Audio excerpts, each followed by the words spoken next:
চট্টগ্রামের বন্যা পরিস্থিতি নিয়ে প্রথমে একটি সুখবর দিতে চাই। আমরা সকাল থেকে বাঁশখালী এবং সাতকানিয়ার বিভিন্ন জায়গাতে ঘুরেছিলাম। আমরা দেখেছি যে গতকালকে বৃষ্টি না থাকার কারণে এবং আজকে যেহেতু রোদ উঠেছে এবং সূর্য দেখা দিয়েছে, যার ফলে আসলে এখানকার যে বন্যার পানি সেটি ক্রমান্বয়ে কমতে শুরু করেছে। তবে এখানে যে আতঙ্কের জায়গা, সেই আতঙ্কটি হচ্ছে এখন বর্তমানে ঢলু এবং সাঙ্গু নদীর যে জোয়ার, সেই জোয়ারের পানির কারণে কিন্তু অনেক সময় আবার জোয়ারের সময় কিন্তু এই পানিটা কয়েক গুণ বেড়ে যায়, যার ফলে আসলে এখানকার সাধারণ মানুষগুলো বেশ আতঙ্ক এবং ভয়ের মধ্যে আছে। আমি এখন ঠিক যেই জায়গাটিতে আছি সেটি ডলুয়া গ্রাম।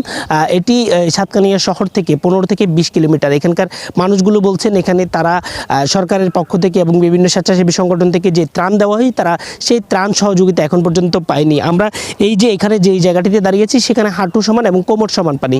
ঠিক ভিতরে এখন পর্যন্ত অনেক বসত বাড়ি কিন্তু পানির নিচে তলিয়ে আছে বলে এখানকার যে মানুষগুলো রয়েছেন তারা আমাদেরকে তেমনটি বলছেন। আমরা এখানকার বেশ কয়েকজনের সাথে একটু কথা বলার চেষ্টা করব। দাদা, একটু কথা বলবো প্লিজ।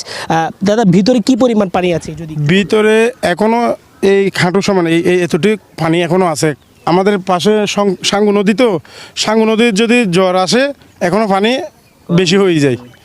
এমন পরিস্থিতি যে আমাদের এখানে কিছুদিন আগে 3 দিন আগে একটা লোক মারা গেছিল। এর দাহ করা আমাদের অনেক কষ্ট হয়ে গেছে। এরকম অবস্থায় পানির অবস্থা ছিল। তার সাথে আমাদের এখানে কোনো সরকারি এবং স্বেচ্ছাসেবী কিছু আসছে, মানে 2-1 জন আসছে, এইভাবে কোনো সহযোগিতা আমাদের এখানে আসে নাই।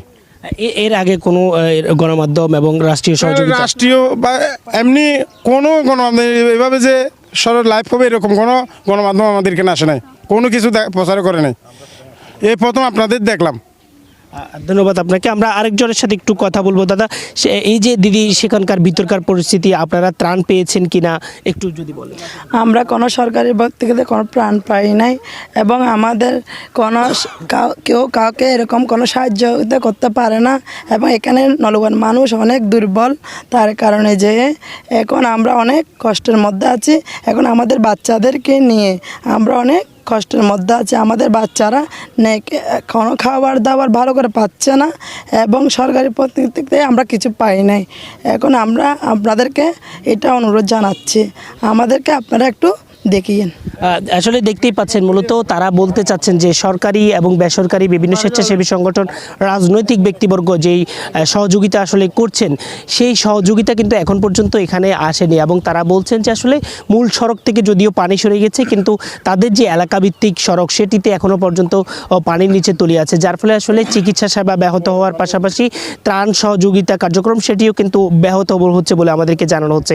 অন্যদিকে এখানকার ভিতরে যে ঘরগুলি রয়েছে সেগুলোর বেশিরভাগ ঘর কিন্তু যেই সকল মাটির ঘর রয়েছে সেগুলো সম্পূর্ণভাবে ভেঙে গিয়েছে বলে এখানকার স্থানীয়রা আমাদেরকে জানিয়েছেন। অন্যদিকে আমরা স্থানীয় প্রশাসনের সাথে কথা বলেছি, তারাও কিন্তু আমাদেরকে একইভাবে বলছেন যে আসলে